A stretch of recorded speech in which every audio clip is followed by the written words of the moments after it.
How is life changed after the result? So life is very much changed. First of all, the day when result came out, you feel like just like you achieve something in your life. हाँ, Your family starts, मतलब, you can see the glamour in your family members' eyes. That's a very big motivation to us that we also have to achieve something in other life also. कि मैं ऐसे क्या 2-3 मंत्र use करूँ जिसकी वजह से मेरा मेरा भी रैंक आ जाए।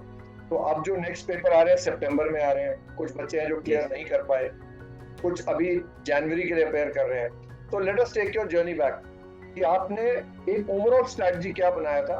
थोड़े जतिन बता दो इनको कितने आए आपके आई थिंक 88 थे तेरे है Sir, ना? 88. Yes. 88 wow wow. Hello namaskar and today we have with us Jatin. Jatin मेरा फेस टू फेस स्टूडेंट था एंड जतिन का AIR 32 आया है सो कॉन्ग्रेचुलेशन जतिन आपसे Thank बात you, sir. वैसे तो मेरी होती रही I think today I wanted your message across to the students as well तो मैंने कहा जतिन से एक बार we must have this conversation because you have some very interesting facts that you know when I was talking to you कि आप बच्चों के साथ शेयर करना चाहोगे तो ऑब्वियसली जतिन अभी रिजल्ट आए कुछ दिन हो गए हैं how is life changed after the result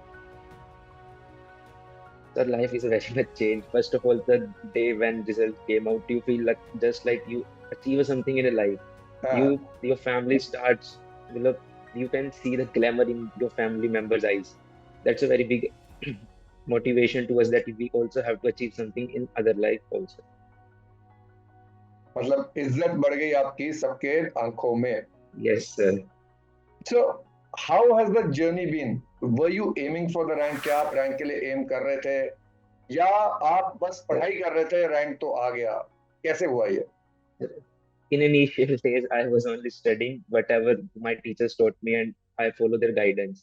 हाँ, But इस बार एक ये भी था कि पेपर थोड़े मुझे लगा इजी थे कंपैरेटिव टू लास्ट अटेम्प्ट। तो हाँ, जब एग्जाम लिखा तो उस टाइम दिमाग में ऑल इंडिया रैंक मिशन तो बस ये चल रहा था कि ये 3 घंटे हैं, इन्हें अच्छे से यूटिलाइज करना है। पर जब रिजल्ट आया दैट वाज जस्ट शॉकिंग कि rank that's a big. Rank आना बहुत बड़ी बात होती है आई थिंक तो कभी पहले जब आप लोग फाउंडेशन में थे जो बच्चे आप देखते थे रैंक ला रहे हैं उनको देख के क्या लगता था ऐसा लगता था यार ये पता नहीं क्या खाते होंगे ये पता नहीं क्या करते होंगे हाँ ऐसा लगता था yes sir, that's pretty obvious कि hmm, minimum like 2 lakh students appears and only 50 ranks are there. I know तो अभी तो लगता है कि उस ये क्या पार करते आके हैं लोग। रैंक लाने के बाद अब क्या लग रहा है कि वो रैंक होल्डर ऐसा क्या करता है कि रैंक लाता है Nothing different, just they utilize their time properly and be consistent with your studies. Okay consistency वाली बात होगी Yes, sir. तो आई थिंक एवरीबडी एक रैंक होल्डर से बच्चा यही पूछना चाहता है कि यार मुझे गाइड करो कि मैं ऐसे क्या 2-3 मंत्र यूज करूं जिसकी वजह से मेरा मेरा भी रैंक आ जाए तो अब जो नेक्स्ट पेपर आ रहे हैं सितंबर में आ रहे हैं कुछ बच्चे हैं जो क्लियर Yes. नहीं कर पाए कुछ अभी जनवरी के लिए प्रिपेयर कर रहे हैं तो let us take your journey back कि आपने एक ओवरऑल स्ट्रैटेजी क्या बनाया था दोनों ग्रुप देने के लिए और कब से पढ़ाई शुरू करी थी इसके लिए सर मैंने अपनी पढ़ाई शुरू कर दी मिड अगस्त में। अच्छा एंड अगस्त माय टारगेट, 23 से मई 24 के लिए यस सर, हाँ तो मेरा टारगेट ये था कि मुझे अपना, मतलब, मैंने 4 सब्जेक्ट्स एक टाइम पे स्टार्ट करे थे स्टार्टिंग में। And hmm my target was to finish first group till December. Hmm and till December and I started group 2 classes around November and I finished them till February. और sir एक बहुत बड़ा myth है कि आपको 2 से 3 revision करनी पड़ती है अगर आपको रैंक चाहिए। अच्छा मैंने सिर्फ मतलब हर सब्जेक्ट की एक रिवीजन करी थी, पर वो इतनी प्रोडक्टिव थी कि सेकंड रिवीजन की जरूरत नहीं पड़ सकती अगर आप पहली रिवीजन बहुत अच्छे से कर लो। आई थिंक ये काफी बच्चों ने इस बार बोला आई थिंक रैंक 6 ने भी कुशाग्र ने भी यही बात बोली थी कि जो कर रहे हो अच्छी तरह करो और अगर मैं अपने सब्जेक्ट की बात करूं जब हम टैक्स पढ़ते हैं पहली बार में तो I think yes you sir. Will agree with me कि हम लोग उसी टाइम पे इतने अच्छी तरह कर लेते हैं कि यार रिवीजन में तो वो आपको आसानी होती है कि ऐसा हुआ था या मुझे ही लगता है ऐसी बात नहीं नहीं सर, जो आपने पढ़ाया अगर आप उसी दिन पढ़ ले तो वो हमें लॉन्ग टाइम तक याद रहता है। ओके तो अब टैक्स को एक मुश्किल सब्जेक्ट माना जाता है पर इस बार टैक्स में नंबर बहुत अच्छे आए हैं क्या रीजन लग रहा है यस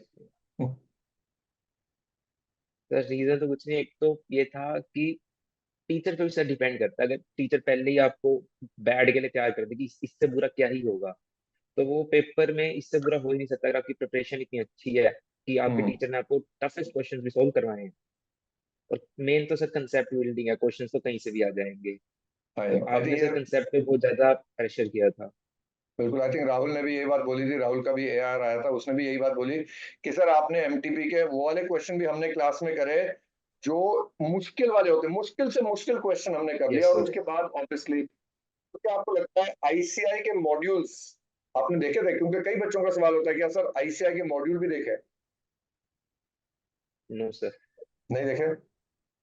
नो सर। अच्छा, मतलब आपने, अगर मैं टैक्स की बात करूं तो you think notes were good enough? Because ये मेरे लिए भी फीडबैक है, मैं आपके थ्रू ये भी यस सर। समझना चाह रहा हूँ, क्या मेरे को एज अ टीचर कुछ और ऐड ऑन करना चाहिए क्वेश्चंस वगैरह, या आपको लग रहा है कि काफी था? That is also a feedback for me. Sir enough था, क्योंकि मेन कंसेप्ट है, बाकी आपने अपनी एक मैनुअल भी दे ही रखा है प्रैक्टिस के लिए, तो क्वेश्चन बुक्स का दैट्स हम्म। इनफ। मतलब अगर प्रैक्टिस हम, अगर कॉन्सेप्ट क्लियर हो तो बाकी सारे क्वेश्चंस भी हो जाएंगे। हो जाए। तो over a period of time कई बच्चों में इशू आता है कि यार कई बार मन नहीं करता पढ़ने का, या पढ़ पढ़ के इतने दुखी हो जाते हैं कि क्या करें। How do you tackle these issues? Sir मतलब I take a half day break on every Sunday.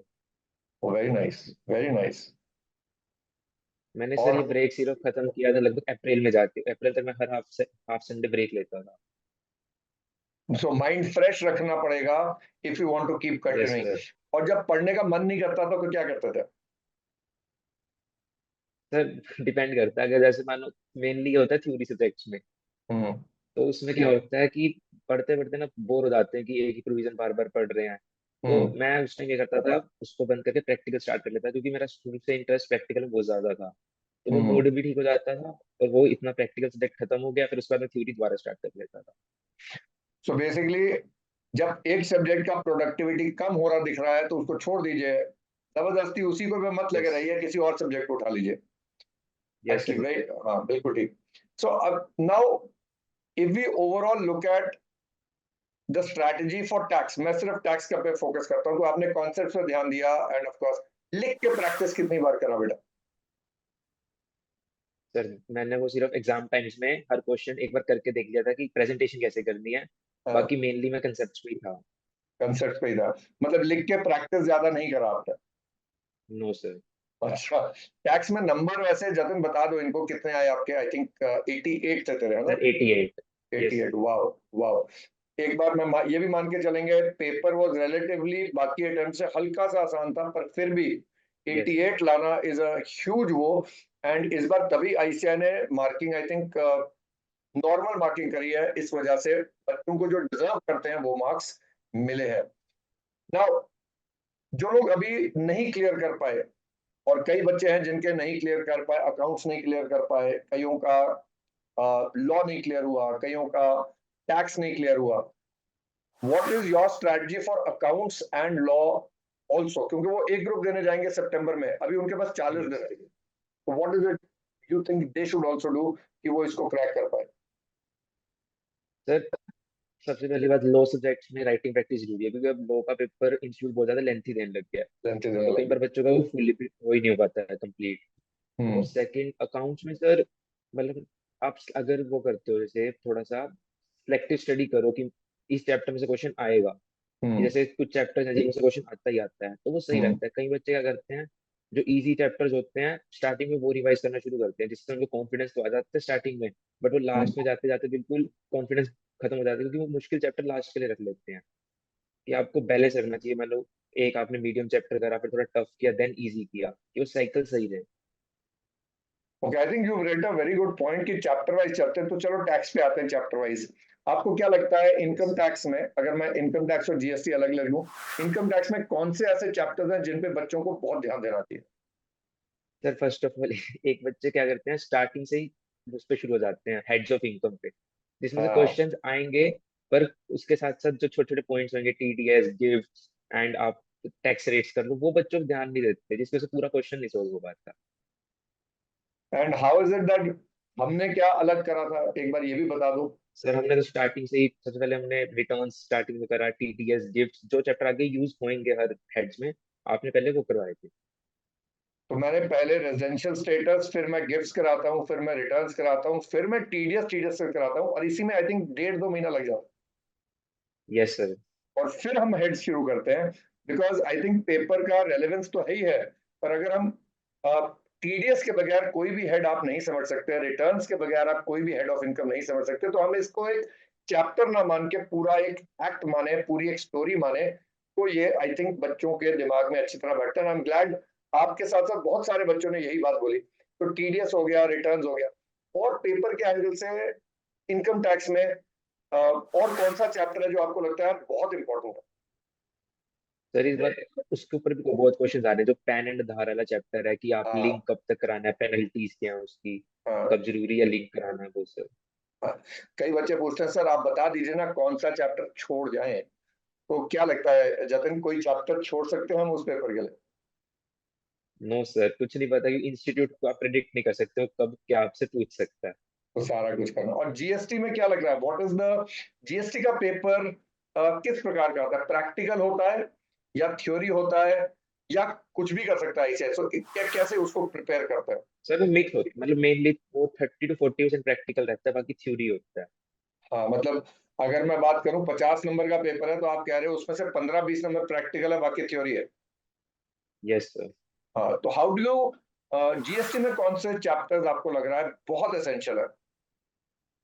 Sir first of all ITC, जिसमें से बड़ा क्वेश्चन आएगा।